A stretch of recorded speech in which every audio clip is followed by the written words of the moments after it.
IP sitting. And Anisa can back me up on that one.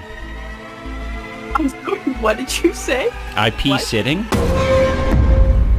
I like this. This is cute. I want this inside of me. Okay, we're talking about iDubbbz, Anisa Jomha again. Again? Didn't get enough of it last time? No. A few people in our comments last time said, who the is iDubbbz, which is like surprising to me because iDubbbz is, or was, I suppose, is massive. Yeah, but you got to think a lot of people are new to YouTube and they haven't been around as long as you have, Bearing. Yeah, so what's the 100-foot overview of iDubbbz? I don't know. Well, I suppose he's a massive content creator. He was edgy, he was funny, he was beloved. Then he met some bitch called Anisa, lost his virginity, and turned into a cuck. And he's sorry for all the bigotry. Yes, he's sorry for all the harm he's caused. It's really hard. Now, iDubbbz has been running a charity boxing event for the last few years called Creator Clash, right? Yeah, and they're always shit shows. Well, the first one was really good. The second one was a shit show. They lost a bunch of money. He let his woman handle the finances. Yeah. And so there was a third one scheduled for the 28th of June that's been cancelled or postponed because iDubbbz and his girlfriend Anisa put out a content cop, like a takedown video, on his good mate Ethan from H3 Productions. Or ex-good mate. Yeah. And so the event looked like it was going to tank. They gave up their ownership. And here we are. Fighters are dropping out left, right and centre. And the new management revealed that Ian and Anisa were supposed to be taking 34% of the profit. Ooh, not a good look. No. So anyway, Ian's put out a new video coping about the whole Creator Clash thing. Then he goes on to talk about concern trolling for some reason. What? Yeah, it's his new video. It's about concern trolling. It's really boring. And does he address the scandalous 30%? Yeah, he does. So let's have a look. But first, we have a quick sponsor. We do? We do. So let's go! Are you currently using a VPN? For those unfamiliar, a VPN is a layer of protection between your device and the internet, designed to keep your online activity private and your data secure. With over 38 million users worldwide, CyberGhost VPN helps you stay anonymous and secure on the internet. It hides your IP address and encrypts your internet connection, so you can browse with complete peace of mind. It has high-speed servers in more than 100 different countries, allowing you to enjoy your content from all over the world, and using it is super simple. One click and you're ready to go. But you know what I love best about CyberGhost VPN? It's compatible with over 40 major streaming platforms, which means I can access restricted content that isn't available in my country in 4K. I'm sitting there like, what am I gonna watch today? And it's all boring because I've already seen all this stuff. So I open up CyberGhost VPN, go beepity boop, set location to America, and suddenly I've got access to Roku, which for some reason you can only get in like America, Canada, and the UK. And bingo bango, I'm watching SEAL Team 6. This is one of the best VPNs on the market. It'll unlock your favourite content from all over the world, keep your Google searches private, and stop companies from tracking your results. Get your real organic search results and super cool deals, real discounts on things you actually want, and it'll protect up to 7 devices at a time. One subscription covers everything. You can get an 83% discount on CyberGhost VPN right now, and a whopping 4 months free when you sign up for a 2-year plan. Plus, it comes with a 45-day money-back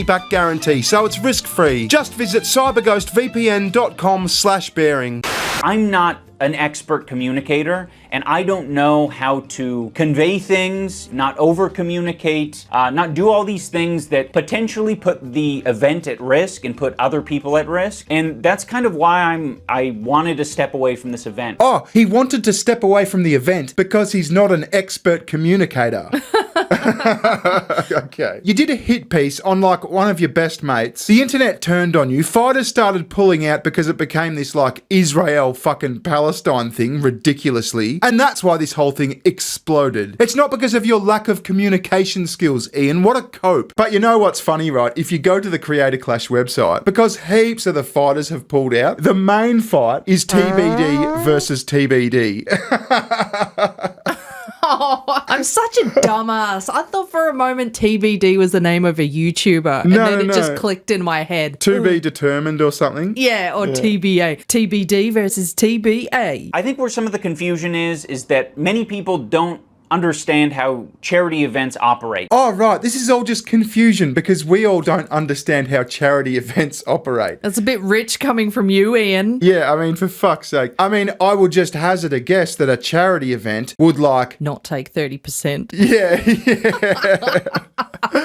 would direct some of their income to charity. But that's not what they're doing. It's come out, right, that Creator Clash is just a for-profit event, right? It's a for-profit business that directs people to charity. I just find that ridiculous. I mean, you go to fucking McDonald's, right? And there's a little coin thing on the drive-thru that says, do you want to give your change to this cancer foundation? So McDonald's is a charity restaurant. God, you're such a boomer. A coin thing. Yeah. Fucking hell. There's no coin things anymore. There used to be coin things, all right? You go to the supermarket, it says, do you want to round your spend up? Do you want to give your change to this charity? Oh, it's a charity supermarket. You're not really pushing hard to try and get the money for charity by linking it to an event. Yeah, especially while you're taking 34% of profits. Come on, man. It feels icky, doesn't it? The business model that was presented to us was what we're enacting, or what we did enact this year with Creator Clash 3. And that is, the for-profit side of the business is unincorporated with the charity aspect. So the charity partner is its own fundraiser that we sort of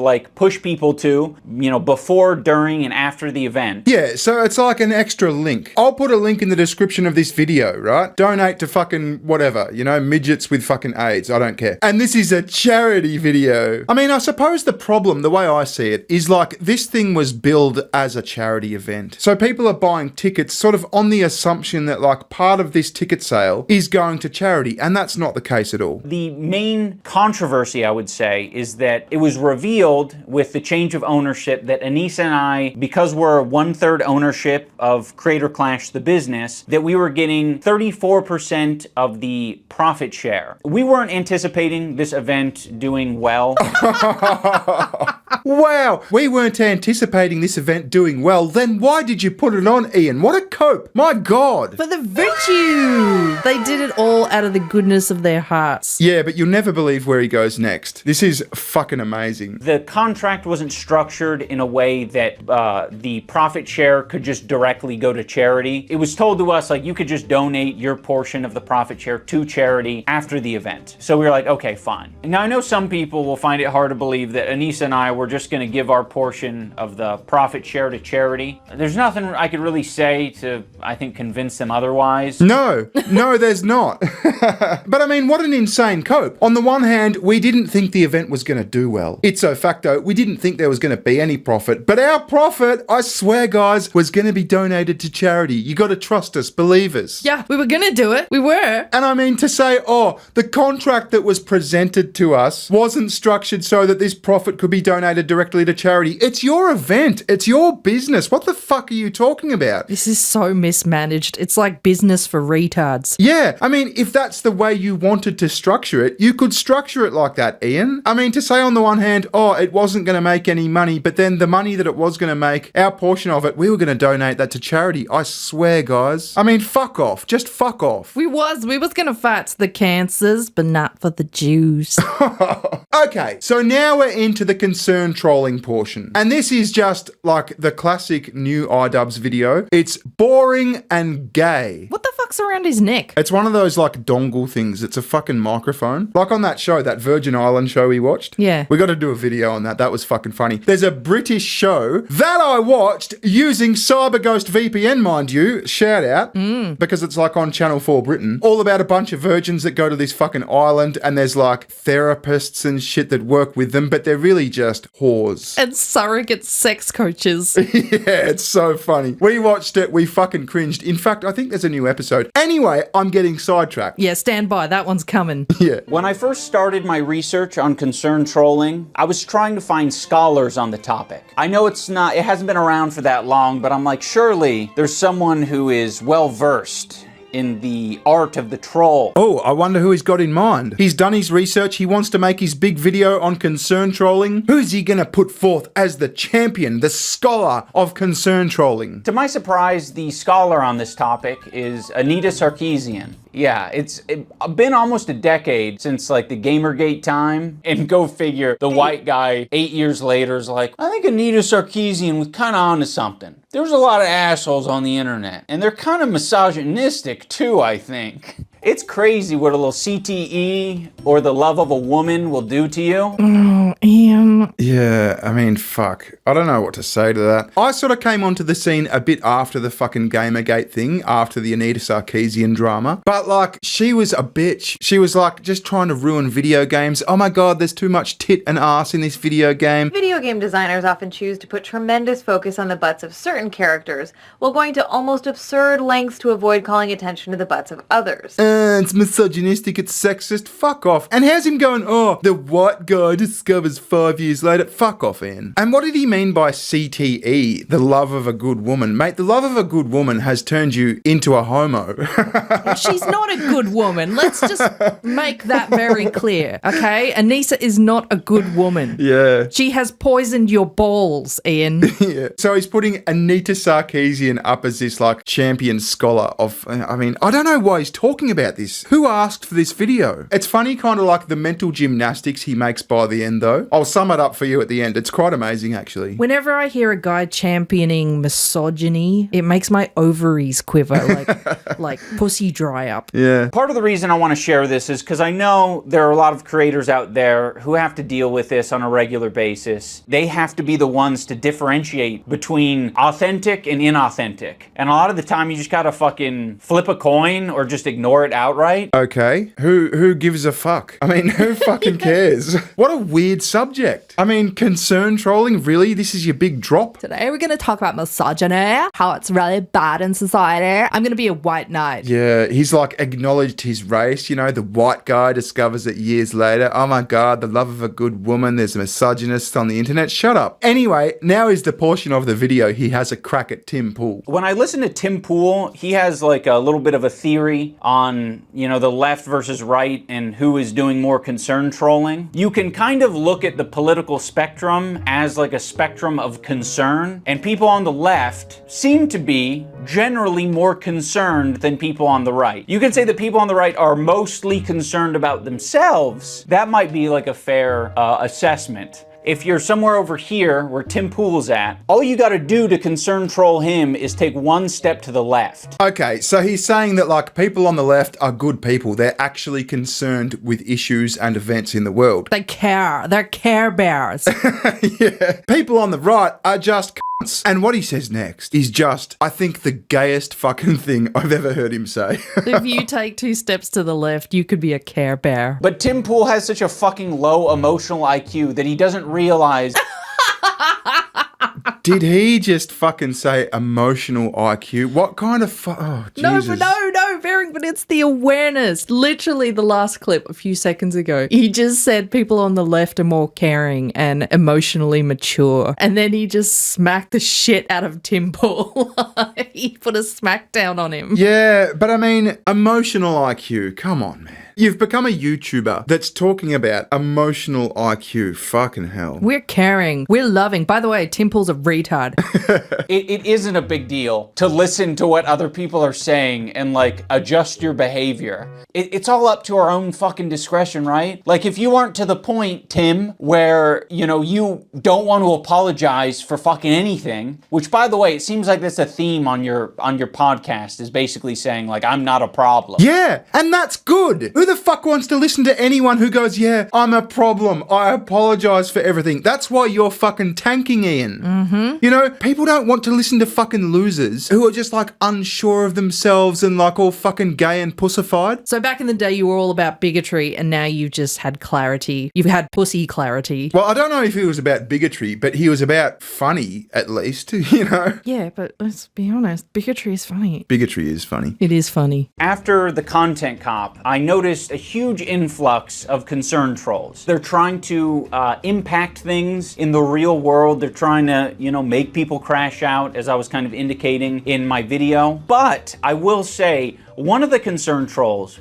was super fucking obvious to me. They came into the Discord. I'll read you what they put so you can kind of get a vibe for what a concerned troll might sound like. Now, this comment is in reference to me saying that I think he needs a good ass whooping. What are we saying? He needs a hug? No, he doesn't need a hug. He needs a good fucking ass whooping is what he needs. They all go there, don't they? I mean, when he was like an edgelord, I never heard him say, oh, he needs to get hurt. Yeah. You know what I mean? Someone should beat him up. It didn't happen. It does seem to be like a leftist Care Bear thing. You know what I mean? They think they're all like empathetic and shit, but at the same time, they're calling like CPS on people's fucking kids. Yeah. They're sending fucking skulls in the mail. They're saying, oh, someone should beat the shit out of him. And then they go and fucking bloviate about how they're the empathetic, caring ones. Yeah, they're the first ones to call for violence. You know, maybe people on the right get their aggression out with a little bit of trolling so they don't feel the need to go and bash up. Yeah. And I think the other big thing is that people on the left can't laugh at themselves. Yeah. They just go into this like blind rage. Yeah. Not that I'm saying, nor is it my opinion, that Ian should be like on the right somehow. He was like just not political in his old days. He wasn't left or right. He was just funny. Yeah, well, I think the big point is that he could laugh at himself in the past. I'm gay. They say, just being for real, this line in the video was pretty strange. Red flag number 1. At worst, it's a call for physical assault. At best, it's very toxic masculinity-esque. It just comes across as parody, right? This was literally no one's concern ever. He needs a good fucking ass whooping is what he needs.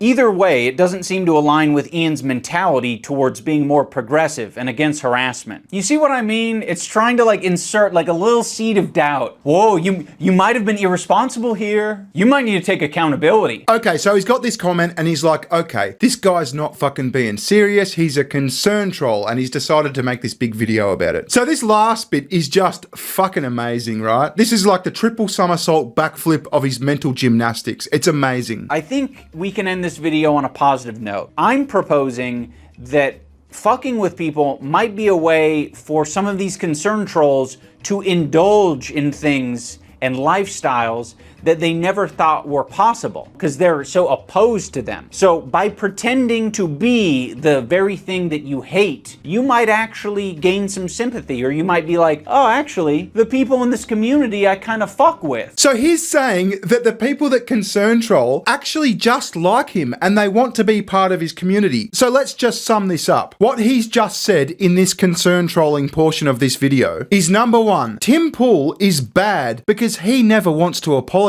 and fix himself. Number 2, the people that call me bad are just concern trolling. And number 3, people that concern troll me secretly like me. Okay. I mean, it's just pure mental gymnastics. So to sum up, he's saying, I'm awesome, people I don't like are shit, which is actually an roundabout, super boring and cucked way of giving us just a slight little peek of the Ian we loved once, in a super boring and cucked way. So should I start worrying about you being on Twitter trolling all the feminist crazy bitches at night? Oh, Blue Sky, you mean? Yeah. Are you secretly going to the toilet afterwards and having a quick jack off? Oh, that was super concerning. Oh! Who knows? I think you'd have to be iDubbbz to fucking figure out my psychology. Fucking Ian. Ian, this is what happens when you repress your masculinity. Yeah, you tie yourself up in knots. I mean, what you just said then just has so little fucking substance, it's actually quite amazing. Anyway, we're gonna leave it there. Thanks to this video's sponsor, Cyber Ghost. Visit Sugar Tits. She has a channel. Yes, please do. And we'll catch you later. All right, ta-ta. Bye-bye. See ya. Recession, recession. Give me better times, give me better times. Recession.